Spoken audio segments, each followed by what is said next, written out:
In this video, you will learn how to change the battery in your Guardian monitored smoke detector. You will need a flat-head screwdriver. You might need a step stool or ladder to reach the smoke detector.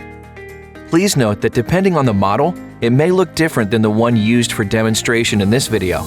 You may be replacing one or two batteries. Before getting started, first go to customercare.guardianprotection.com and log into your account.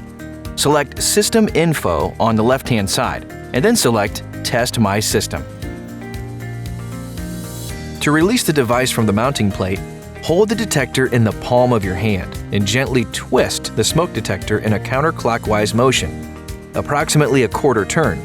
Your panel may emit a beeping tone to indicate the smoke detector has been opened. Once the smoke detector is released, turn the device over and carefully use a flathead screwdriver to remove the existing battery. Wait for 30 seconds and insert the new batteries with the negative side first, paying attention to polarity and locking the batteries in place. Locate the connection ridge and replace the smoke detector back on the mounting plate. This ridge should line up with the groove or ridge on the outside ring of the device. Turn the device in a clockwise motion until you hear a click. Test your smoke detector to ensure it is working properly.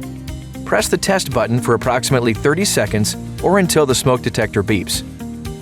Confirm the signal was received before having your system removed from test mode. For assistance, please call 1-800-PROTECT or go to customercare.guardianprotection.com.